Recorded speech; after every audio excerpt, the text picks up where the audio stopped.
moment-là. Gérez donc ça, s'il vous plaît. Isabelle Maréchal. Mais c'est parce qu'à un moment donné, si on paye pas tout de suite, on va payer tout à l'heure. La rencontre, Maréchal Dumont.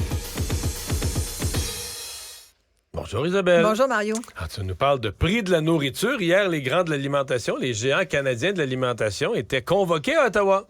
Oui, effectivement, ça n'a pas donné autant de résultats qu'on aurait pu l'espérer. C'est un euphémisme. Ben, j'ai trouvé, je pense qu'il y avait peut-être un manque de préparation de la part des gens de la commission, des députés là, qui...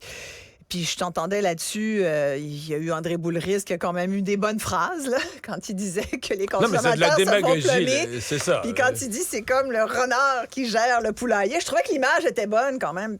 Mais c'est vrai qu'on reste sur notre faim. Et là parce aujourd'hui, on voudrait blâmer quelqu'un pour l'inflation. Mais je sais pas si on veut blâmer quelqu'un, Mario. Je pense qu'on veut comprendre ce qui se passe et on veut comprendre comment ça se fait que quand tu regardes l'inflation moyenne qui tourne autour de 5,6 comment se fait-il que c'est le double en alimentaire? Et c'est là où on pose des questions. C'est parce qu'il y a des affaires. Le vêtement, il n'y a pas d'inflation. Même durant des décennies entières, le vêtement coûte de moins en moins cher. Le vêtement coûte aujourd'hui genre un quart en dollars constants là, par rapport à notre richesse, un quart de ce qui coûtait dans les années 60. Alors que la bouffe, rareté des terres agricoles, changement climatique, difficulté à faire pousser, plus de main-d'œuvre. Mais je suis d'accord avec tous cher. ces arguments. Et l'idée, c'est pas de pointer du doigt les grands épiciers en disant vous êtes les seuls responsables. C'est clair que non. Je le dis souvent, il n'y a jamais un seul facteur. Toute chose étant égale par ailleurs, il y a plusieurs raisons qui ont un impact sur une situation comme celle qu'on vit aujourd'hui. Mais il y a quand même des questions qui méritent d'être posées, qui méritaient de l'être hier. On n'a pas eu grand réponse.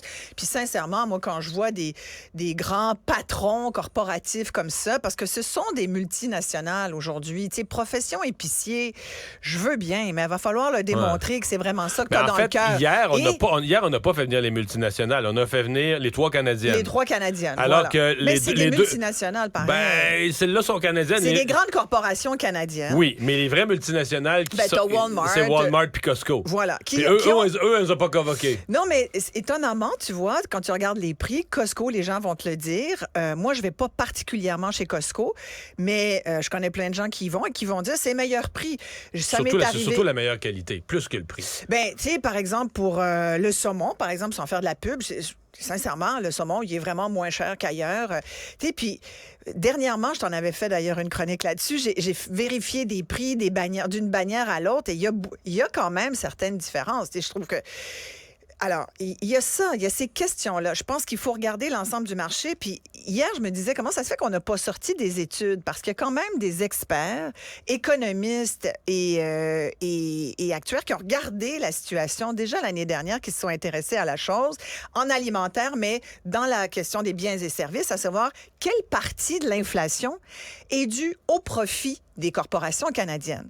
Et c'est vrai que c'est pas 100% de leur faute aux épiciers comme aux compagnies de transport ou aux autres chaînes. Mais il y a, selon les études, en tout cas celle que j'ai devant moi, de David McDonald, qui est un économiste, 26% de l'inflation, donc le quart, est dû au profit des corporations canadiennes. C'est toujours bien le quart.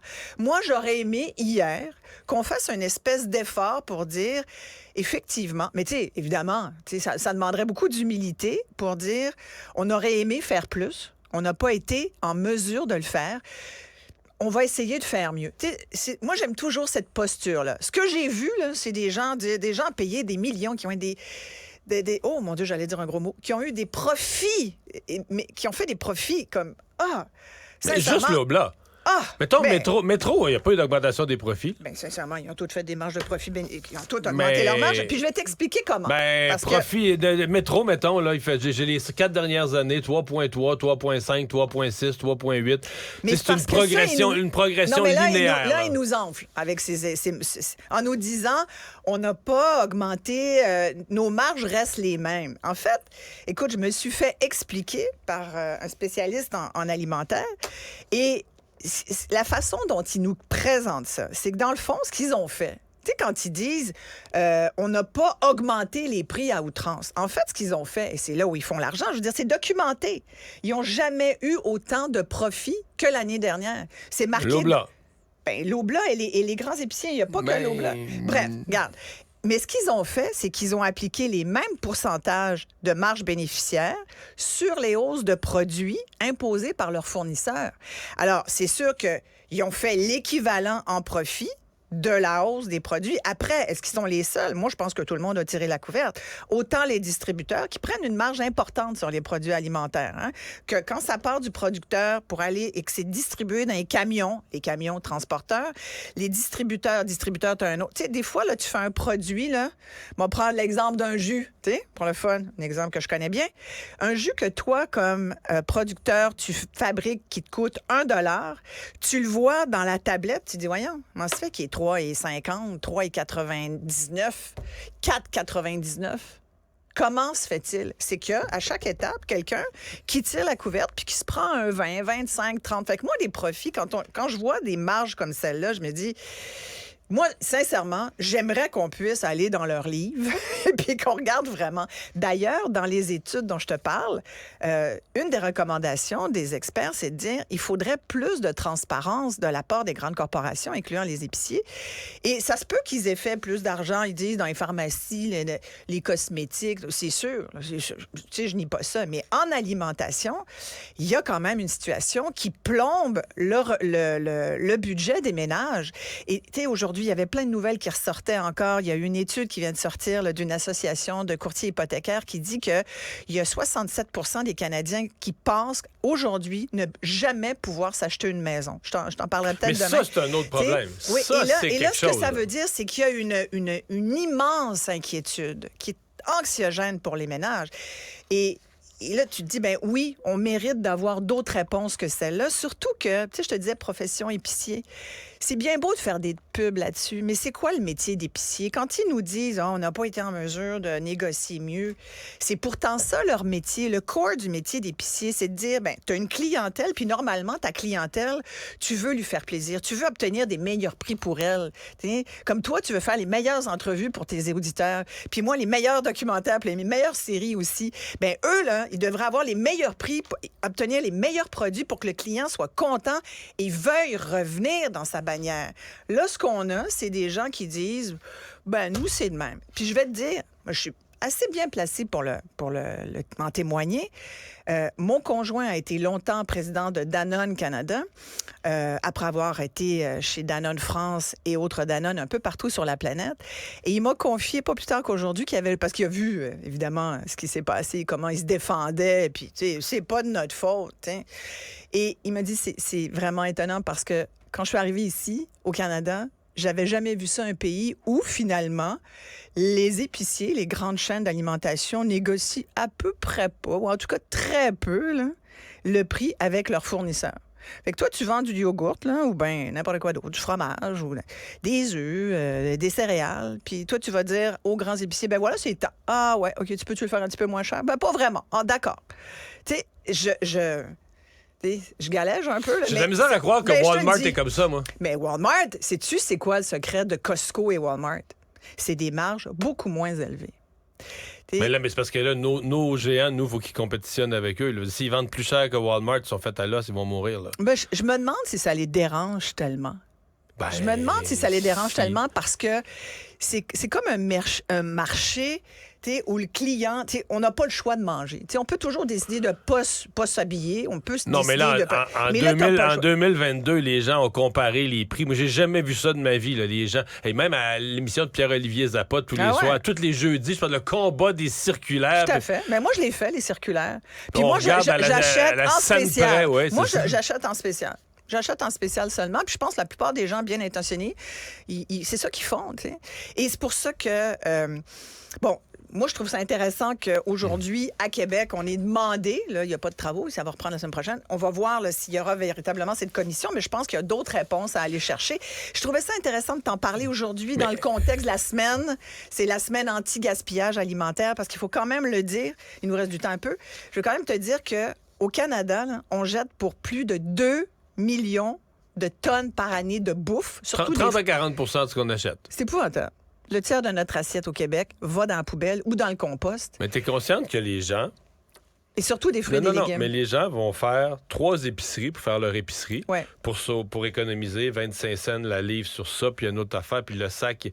Pas tout le monde, mais, Non, mais mettons, avisé. mais il y a des consommateurs gens qui font ça, donc vont mettre une énergie démesurée pour économiser des petits sous ici et là, Ouais. qui au total va faire une économie de 2 Ouais. puis 30 va pourrir dans le frigo. Mais tu as tellement raison. Et c'est là où nous, comme consommateurs, il faut qu'on achète mieux, qu'on achète moins. Qu'on s'occupe pas des dates de péremption, Ben, c'est-à-dire qu'on fait. Oui, tu sais, par on exemple. le mange. Tu sais, le yogourt, là, avec la date, c'est marqué. Oh mon Dieu, tu le manges pas. La date, c'est Combien de c'est temps le 9 après, mars. combien de temps après on peut le manger? Je pense que tu peux le manger encore quelques jours après. Là. C'est Ouais, tellement. quelques jours? Oh oui. au Quelques moins. semaines? Ben, des semaines, je sais pas.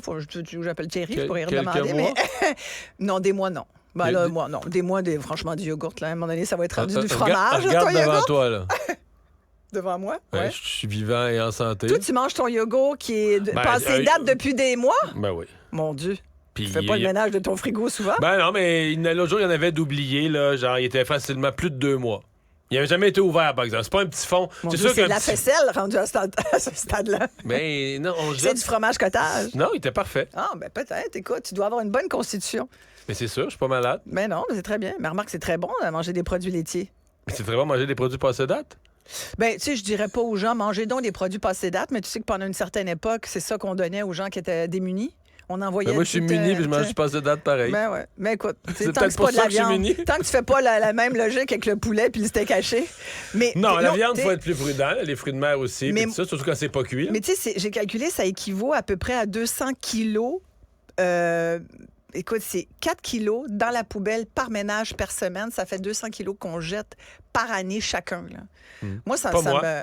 Mais non, évidemment, tu Moi, manges je suis tes un poubelles. écologiste Mais non, de- tu manges ton compost, Moi, je visiblement. suis écologiste du frigo. Mais tu sais quoi?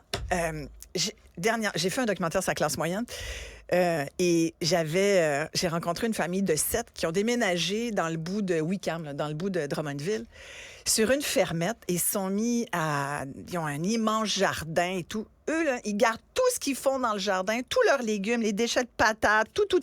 Ils gardent tout, ils lavent, ils congèlent. Puis ils font de la soupe puis du bouillon de légumes avec ça. Et sais-tu quoi? Bon, moi, je peux pas déménager dans une fermette dans le bout de Drummond, même si j'adorerais ça, parce que c'est vraiment beau, ce coin-là où ils habitent. Mais je fais désormais la même chose. Donc, j'ai vidé. Maintenant, j'ai 2 fois moins de compost. C'est pas formidable, ça? Il faut du compost. Là. Ta ville veut que tu y fasses du compost. Écoute, on Non, mais- pourrait parler longuement des déchets parce que... Mais le compost, c'est important d'en faire. Ouais. J'espère que ça finit pas comme le recyclage. Mais tout ça pour dire que c'est important. Moi, j'ai hâte à cette commission parlementaire à Québec. Et comme c'est la semaine, donc, anti-gaspillage, pensez-y, tout le monde. Soyons des citoyens responsables. Faisons de la soupe avec nos déchets de légumes. Et soyons plus conscients aussi. Tu sais, il y a du monde qui ne mange pas, là. C'est vrai? Il y a des gens qui ne mangent pas. Mais est-ce qu'à Québec, on devrait... moi, je pense qu'on devrait faire venir Costco puis Walmart, non? Ben, pourquoi pas? Oui, faisons. Pourquoi Tu sais, faire venir juste mettre au banc des accusés les entreprises de chez nous, puis les multinationales, non, c'est pas logique ce qu'ils ont fait hier. Là. Bon, je pense pas que ça soit pointé, mais c'est une très bonne idée de faire venir tous les grandes bannières qui ont commerce ici. Mais tu sais, en même temps, l'autre chose que je voulais dire, qui, à mon avis, semble important à préciser aux auditeurs qui des fois l'oublient, c'est que les épiciers ne sont pas que des épiciers. Les épiciers sont devenus des banques. Ah ben Et oui. ils sont payés comptant. Quand toi, tu y vas, là, tu payes comptant ou par crédit, mais c'est comme... Lui, il est payé tout de suite, l'épicier. L'épicier fait de l'argent. Dans le frais, il peut être... il paye à 30 jours, mais dans le produit sec, il paye à 60 jours. Fait que pendant ce laps de temps, qu'est-ce qu'il fait avec tous ces milliards de dollars? Il est place sur le marché de la bourse, fait Oui, des... il est prêt, il fait des cartes de crédit. Mais Les president- complètement. Ils ont des cartes Ce de sont crédit, des President's banquiers, Choice. ben oui. complètement. Ce sont des banquiers. Faut pas oublier ça. Alors, moi, l'attitude de dire, écoutez, on aimerait tellement, mais on n'y est juste pas capable. Je me dis, ben si t'es pas bon dans ce que tu fais d'autres choses. Merci Isabelle. Ça me fait grand plaisir. Mario Dumont. Tout ce que vous venez d'entendre est déjà